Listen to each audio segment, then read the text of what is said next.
이제 저도 그 뉘앙스를 제가 잘 간파하지 못했는데 14절이 굉장히 이 절박한 한탄처럼 되어 있대요. 그냥 그렇게 좋고 협착한 데가 없다, 이런 뉘앙스를 가질 만큼 굉장히 큰 협착과 혼돈을 얘기한다고 합니다. 그런 가운데도 불구하고 그 길로 가야 된다. 주님께서 뭘 말씀하시는지 우리가 봤으면 좋겠습니다. 좁은 문으로 들어가라고 돼 있죠. 제가 먼저 말씀드리고 싶은 것은 들어가라로 시작한다라는 겁니다. 여러분, 주님은 지금 산상 설교를 통해서 여러 가지 개념들을 굉장히 많이 설명하셨죠. 그런데 개념으로 끝나는 것이 아니고 결단의 요청을 분명히 하십니다. 왜냐하면 그 개념들이, 믿음과 그 복됨의 개념들이 죄로부터 벗어난 사람들에게만 들어갈 수 있는 역동적인 생명이기 때문에 그렇습니다. 그래서 그걸로 말미암은 어떠한 결단, 변화, 각오가 믿는 자에게 분명히 있어야 함을 명백하게 말씀하시는 거죠. 그래서 오늘 우선적으로 말씀드리고 싶은 것은, 여러분들, 신앙은 구경하는 것이 아닙니다. 혹 상처받았거나 지쳐서 교회에 오신 분, 당분간 여러분이 회복하실 때까지 넉넉히 구경하셔도 됩니다. 근데 제가 하시는 말씀은 가만히 있고 헌신하세요를 얘기하는 것이 아닙니다. 이러지 않았으면 좋겠다라는 거죠. 교회가 극장처럼 관람만 하는 것이 아니기를. 극장은 다 같이 신나도 끝나면 아무도 아는 척 안 하고 나갑니다. 그렇죠? 교회가 그러지 아니하기를. 우리는 다 같이 즐거웠다가 예배가 끝나도 여전히 형제여 자매여 무엇인가 우리가 함께 할 거리들이 있고 함께 울 것들이 있다라는 것입니다. 그만큼 교회는 개념만 있고 한순간 즐겁고 내 카타르시스를 느끼고 가는 것이 아니라 새로운 생명이 자리 잡아서 분명히 다른 삶을 전진해 나가는 것을 전제하는 것이 교회임을 우리가 알아야 되고, 그것을 함께하는 형제요 자매들이 있다라는 것 또한 아셔야 되는 겁니다. 근데 문제는 그 영광된 길이, 그 좋은 길이 좁은 문입니다. 그러니까 이게 어감상 좋은 건 아니구나 싶죠. 당시 상황에서 이 좁은 문을 좀 해석해 보도록 하겠습니다. 예수님이 제자들에게, 그리고 본인의 말과 가르침을 따르는 이들에게 한 말인데, 그들에게 좁은 문으로 들어가라라고 얘기한 것은 지금 정말 나를 따를 준비가 되어 있느냐와 병행하는 건데, 그렇다면 바리새인과 대척점에 있게 되는 것을 전제합니다. 이미도, 그리고 앞으로도 그 당시 바리새인이 가르쳐 왔던 것, 산상수훈에서 벌써 너희는 그렇게 배웠지만 내가 이루노니라고 원래의 의미를 되찾아 주신 것이지만, 그 당시 있는 사람들에겐 본인들이 알고 있는 걸 뒤집어 버리는 것이다 보니까 바리새인과 대척점에 있게 되고, 그 당시 어떤 바리새인이나 그 당시 종교 지도자들과 이렇게 척을 진다라는 것은 이스라엘 자체가 그러한 지도자들을 중심으로 모든 사회 구조와 모든 여건과 관계가 형성되어 있기 때문에 당시 일반적인 사회 시스템과 갈등을 빚는 일이라는 것까지 포함됩니다. 무엇이? 주님의 가르침을 쫓아간다라는 것은. 그러니까 굉장히 큰 불편과 불편 이상의 각오가 필요하죠. 익숙함을 벗어난다라는 건 사실 쉽지 않은 겁니다. 근데 주님께서는 그러한 익숙함, 그러니까 진짜가 뭔지를 깨달았을 때 익숙함에도 불구하고 떠나야만 하는 것들을 분명히 떠날 수 있느냐를 아주 물으시는 거죠. 익숙함이라는 건 참 묘해요. 바르지 않아도 익숙하면 사람들은 하거든요. 그리고 익숙함이 주는 게 참 신비한 게, 그런 경험들이 있지 않으세요? 야, 아까 갈 때는 되게 멀리 보이더니 돌아올 땐 가깝다. 왜 그러냐면 길이 익숙해져서 그래요. 이제 아까 모를 때는 어디야 이러고 가니까 계속 길게 느껴지고 낯설죠. 근데 이제 알거든요. 아니까 똑같은 시간이 걸려도 짧아 보이는 거예요. 익숙함이라는 것은 상당히 신비로운 거라서 사람들이 자기가 체감하는 것보다 더 다른 일이 벌어지고 있다는 걸 무감각하게 만들기도 합니다. 그 타당성 구조라는 개념이 있어요. 제가 보통 이렇게 학자들의 이름을 기억하거나 무슨 어려운 책을 읽고 설명하는 거 되게 취약합니다. 그런 거에 취약하다 보니까 맨 만화요, 영화였던 것을 여러분들이 기억하실 겁니다. 근데 제가 웬일로 기억하고 있는 개념 하나가 있어. 타당성 구조라고. 이걸 얘기한 분이 사회 종교학자인 피터 버거라는 박사님인데 왜 내가 이분의 말은 기억했을 거라고 생각해 보니까 이름이 버거인 거예요. 하여튼 자기가 좋아하고 익숙한 것에는 어떻게든 기억을 하는 거죠. 그래서 제가 이거를 기억하는 것 자체에서부터 사람은 참 되게 타락한 존재다라는 걸 느꼈는데 다행히도 되게 중요한 개념이 이분에게서 나왔어요. 타당성 구조라는 건데 뭐냐면 이미 사람들의 경험과 사람들의 어떤 문화가 형성이 돼버려 가지고 진짜 맞아서가 아니라 그들끼리 타당하다고 연결된 게 구조화 돼버린 거죠. 그러다 보니까 익숙해서 아무도 시비를 걸지 않는 환경을 타당성 구조라고 합니다. 이거는 정말 그게 옳아서 시비 걸 게 아무것도 없어서 안 거는 게 아니고 익숙했고 그러왔기에 시비 걸지 않는 것입니다. 그런데 바리새인들이 자기네들의 전통 가운데 하나님의 이름까지 오용해 가면서 만들었던 그 시대의 그 구조가 얼마나 셌겠습니까? 의심이나 해보려고 그랬겠습니까? 의심을 하더라도 그걸 진짜 표면화시키면 당장 신성모독이 되거나 관계가 다 끊기는데 그것을 희생하면서까지 좁은 문으로 가려고 하지 않았을 것입니다. 그런데 예수님께서는 그걸 요구하신 거죠. 우리 시대라고 안 그럴까요? 우리도 사실 이미 상식으로 자리 잡은 익숙함들이 있습니다. 근데 그게 진짜 맞나? 시비를 안 걸어요. 시비를 걸자라는 게 아니고 정말 더 옳은 것이 하나님의 뜻 안에서 없는가 생각하기를 게을리 한다라는 의미인 거죠. 그러니까 예를 들면 이겁니다. 합리적으로 생각해. 합리적으로 생각해야 됩니다. 그런데 우리는 한 번쯤 따져봐야 됩니다. 이성과 합리와 과학의 시대니까 이 말이 굉장히 더 옳아 보이는데 합리적인 것만이 최상의 답이냐? 아닙니다. 아이로봇이라는 영화에서 그게 나오죠. 로봇가 아주 합리적인 판단에 의해서 2명 중에 누구를 구할까라고 딱 구하는데 애와 어른이 있는데 생존 확률이 어른이 높으니까 어른을 구해요. 그 구원받은 어른이 그래서 로봇을 불신하죠. 왜요? 사람이었으면 거기서 합리성이 아니라 무조건 아이를 구했을 거라는 거죠. 나 말고 아이를 구했어야지. 그래서 우리는 생각해 봐야 됩니다. 합리적이라는 건 굉장히 필요한 요소인데 절대 답을 주는 것인가? 모르는 일입니다.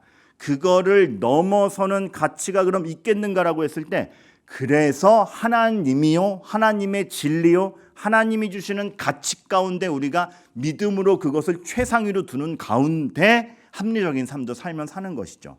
그러니까 정말 합리적이라면 하나님의 뜻과 가치가 먼저 전제된 가운데에 이 개념도 있는 것이지 이게 최상의 개념은 아닌데 우리는 합리적이라고 하면 그걸로 해. 이게 우리도 사실 우리가 되게 익숙해져 있는 것들 중에서 검증하지 않고 익숙한 거 굉장히 많습니다.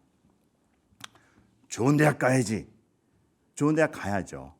자기가 할 수 있는 만큼 해야죠. 이게 괜히 또 잘못된 비유에서 오늘 박민근 목사님이 대학 안 가도 된댔어. 이렇게 또 가면 안 돼요. 제가 그걸 얘기하는 게 아니고 그러니까 우리가 흔히 이 얘기를 하잖아요. 그 염원이잖아요. 이왕이면 또 좋은 대학을 갈 수 있으면 가야죠. 근데 저는 따져보고 싶은 겁니다. 좋은이 뭔가? 안 따지잖아요. 그냥 점수가 높은 데가 좋은 대학이잖아요. 안 따져보잖아요. 그러니까 타당성 구조화에서 사실 우리가 귀찮은 걸 안 합니다. 좁은 문으로 안 가고 하나님 앞에서 진짜 바른 게 뭔지를 생각을 안 해요. 예배 전에 갑자기 생각난 친구 하나가 있어. 영석이. 정말 이제 제가 생각해 보니까 제가 대학 입시를 치른 것도 29년 전 30년이 다 됐더라고요. 그러니까 와 벌써 그러니까 저 이제 저 청소년부실 가서 애들 친한 척 안 하려고요. 얼마나 아저씨가 다가오는 것 같았을까 싶어가지고 이제 좀 절제하려고 그러고 있어요. 인사 받아준 애들이 너무 착한 거죠.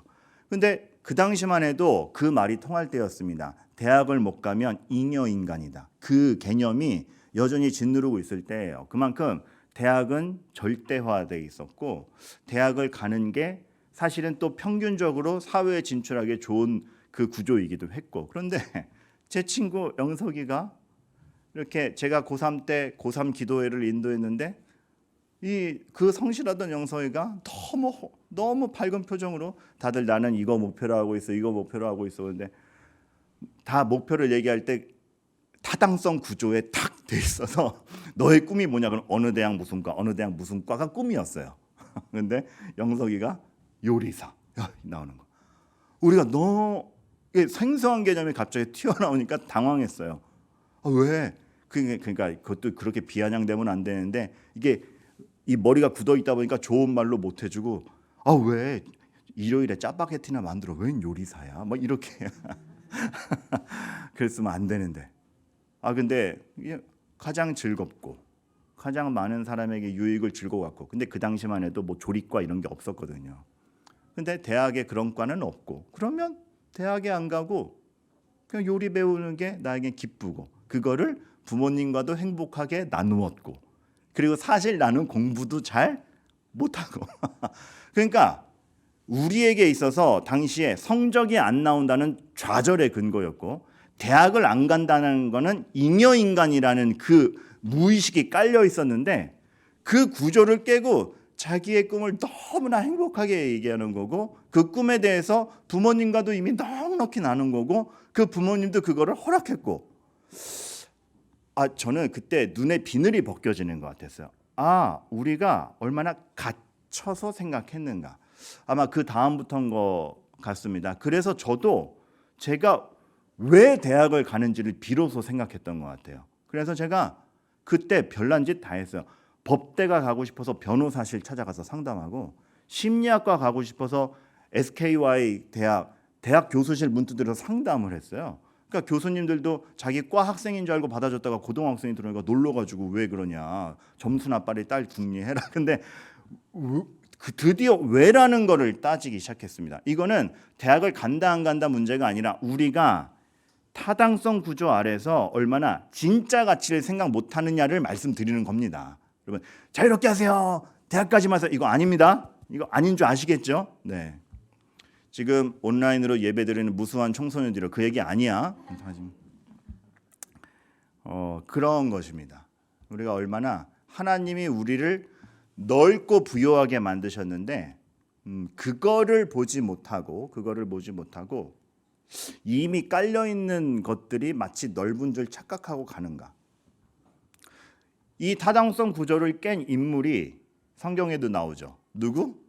아브라함. 무조건 좋은 땅 차지해야죠. 그 당시는 누가 좋은 땅을 차지하느냐가 그 가족의 영혼을 결정한다는 개념이었습니다. 두 가지가 가족에게 제일 중요해서 후계자가 있는가 땅이 있는가. 후계자가 있어서 이름이 이어지는가 그 후계자가 살아갈 땅이 있는가. 그러니까 땅을 차지한다라는 건 가족의 운명을 결정하는 일이었죠. 근데 조카 롯이랑 땅을 가를 때 먼저 골라. 네가 저쪽 가면 이쪽 갈게.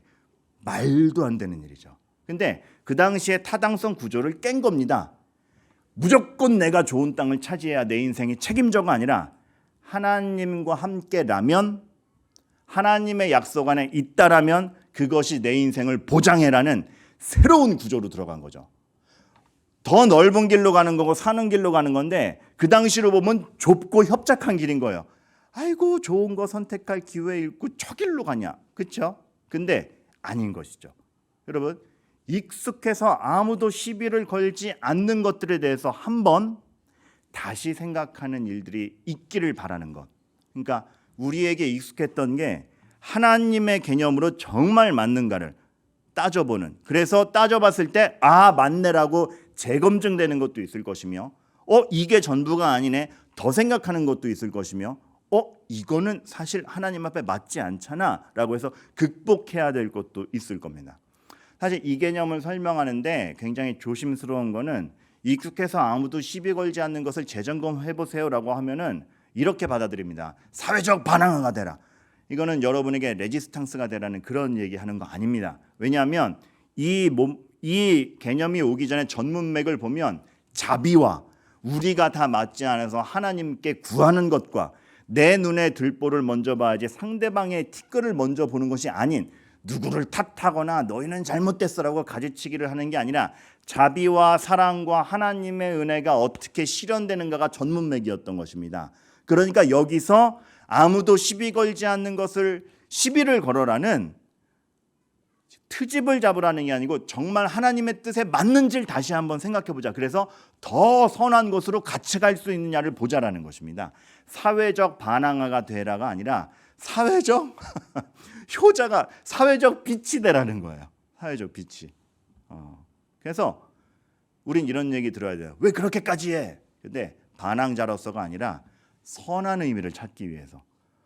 그렇게까지 하실 필요 없으세요. 괜찮습니다. 그러니까 선한 의미와 하나님의 일을 찾기 위해서 그렇게까지 하는 거죠. 저를 주례했던 목사님이 늘 그 당시만 해도 뭐 벌써 10몇 년 전인데 짜장면을 시켜 드시고 짜장면 그릇을 깨끗하게 씻어가지고 내놓으셨어요. 우리가 그때 얘기했죠. 그렇게까지 하세요. 그냥 내놓으면 돼요. 가져가는 사람도 음식 찌꺼기가 있는 걸 들고 가는 거와 깨끗한 거를 들고 가는 거와 어느 게 더 존중받는다라는 의미를 생각하겠는가. 굳이 그렇게 하시는 건데 선한 의미를 찾기 위해서. 사실 그릇 찾아가는 분도 안 이러셔도 돼요. 어차피 이거 그릇 다 지금 음식물 쓰레기 묻은 거 다시 다 그냥 몰아가지고 가는데 뭘 씻으세요라고 얘기는 하지만 기분이 좋은 거예요.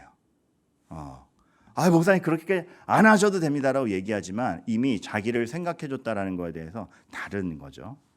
그러니까 그런 식의 불편함, 좁은 문. 그래서 저는 이 시대가 너무 우리가 익숙하고 우리가 맞다라는 걸로 가다 보니까 하나님이 맞다라고 하는 것에 대해서 더 한 번 생각하지 않고 무조건 본인들의 유익에 반하는 건 다 안 하려고 그러는 시대인 것 같아요. 그러다 보니까 모든 것이 다 편의성이 많아져요. 저는 허례허식 때문에 과한 부담이 되는 것들은 없애야 된다고 생각합니다. 그런 점에선 편의성에 대해서 찬성인데 그러나 분명히 의미가 있어서 하는 것들에 대해서는 지켜가야 된다는 걸 저는 추구해요. 우선 지루해요. 사도신경을 빼요. 꼭 그렇게 세례할 때 지루하게 다 이렇게 해야 돼. 지루가 지금 핑계가 아니라 그것의 의미가 뭔지 알고 할 때 포기할 수 없는 것들이 있는 것이죠. 그건 불편과 지루의 문제가 아니고 의미의 문제죠. 선한 의미를 찾기 위해서 왜 그렇게까지 하는가?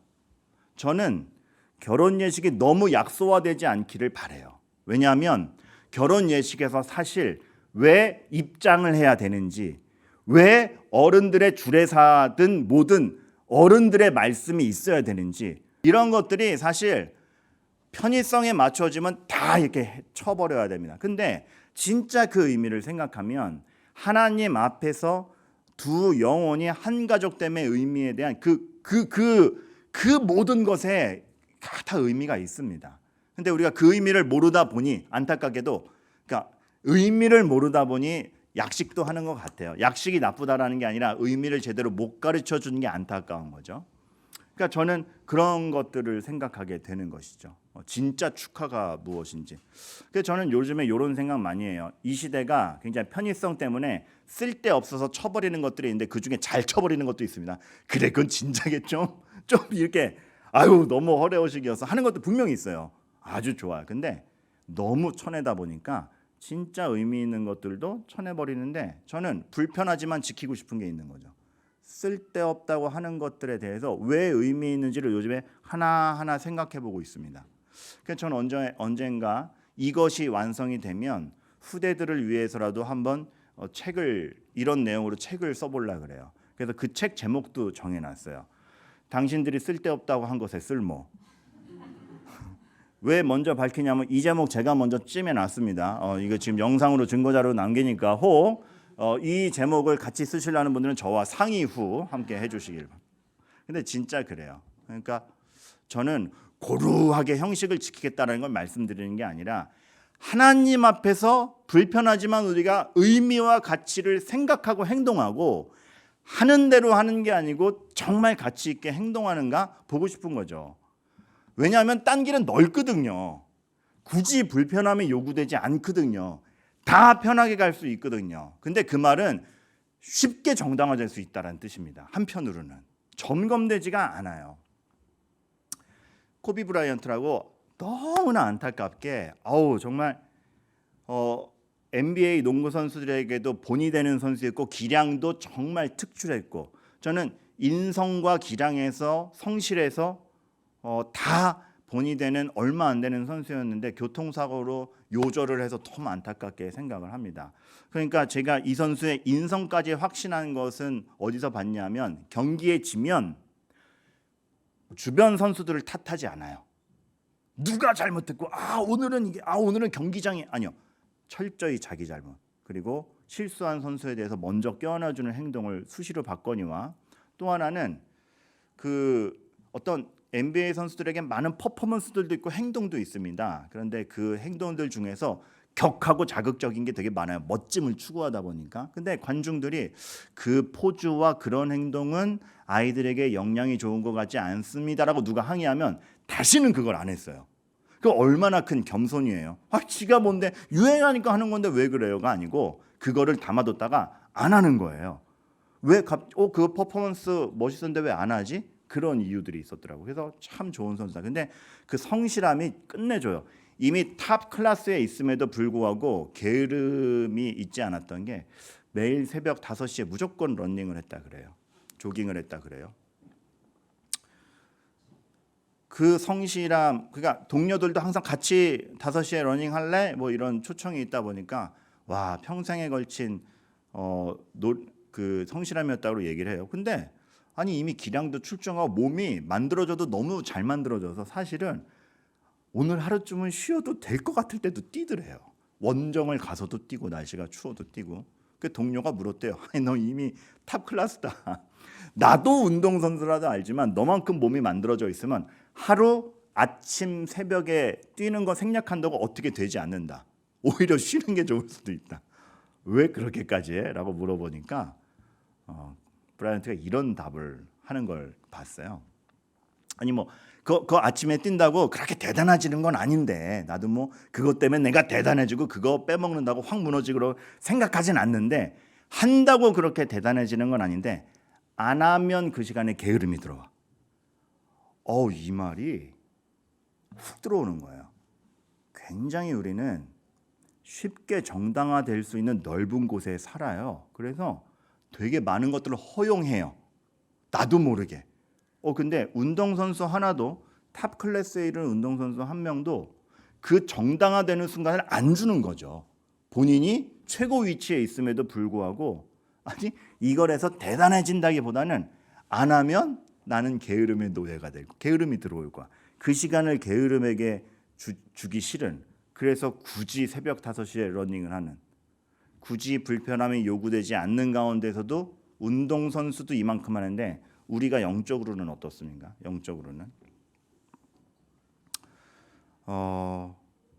어찌 보면은 교회 안에서 헌신을 하는 것이 그 틈을 안 주는 걸 수도 있겠습니다. 물론 너무 과하게 지치도록 헌신하는 것도 원리에 맞지는 않지만 어쩌면 하나님이 이웃을 사랑하라 이러한 헌신을 하라 등의 교훈 메시지를 주신 것은 우리가 그 시간을 우리 스스로를 죄에 정당화하지 않게 하려는 보호망인지도 모르겠습니다.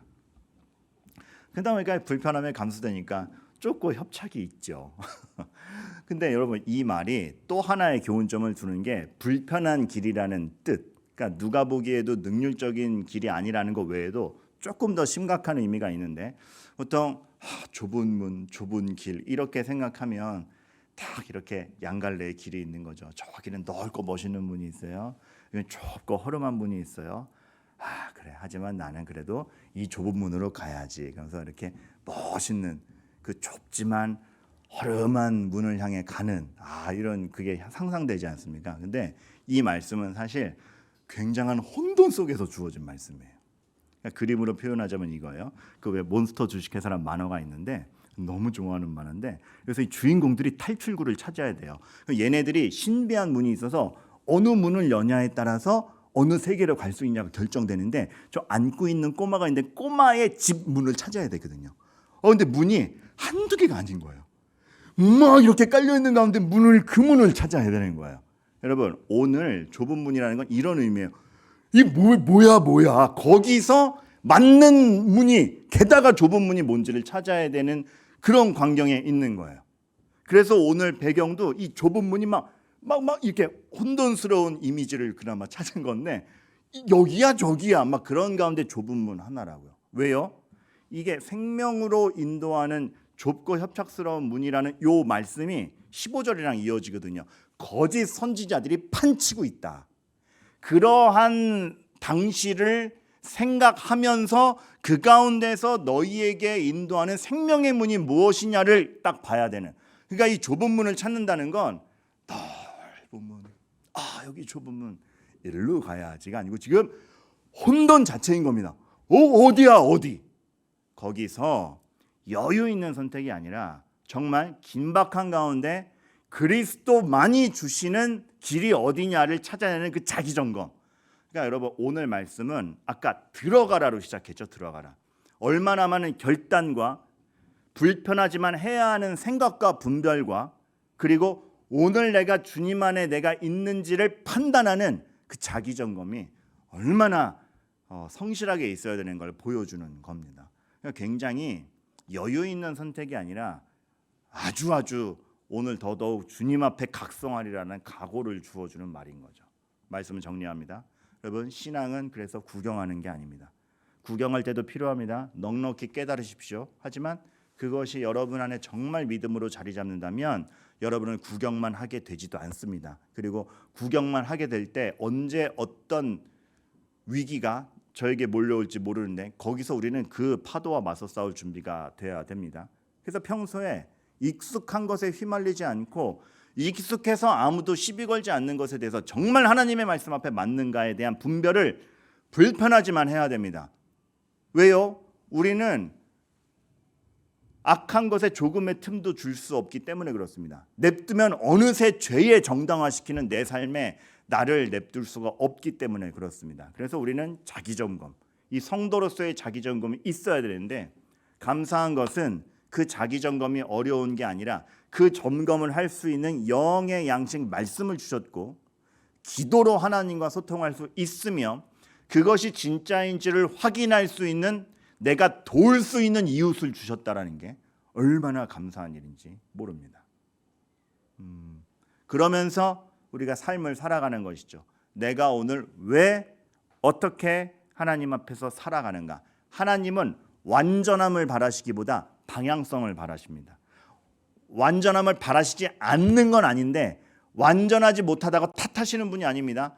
애쓰고 있으면 격하게 칭찬하시는 분인 줄 알고 그 길을 찾아가시기 바랍니다. 그리고 감사한 건 우리를 위해서 이미 그리스도가 반석의 토대가 되어 주셔서 그 토대 위에서의 싸움이기 때문에 넘어지는 거에 대해서 여러분 너무 자책하지 마시면서 그러나 분명히 이 길을 가야 된다라는 걸 알고 가시는 저와 여러분들이 되기를 바랍니다.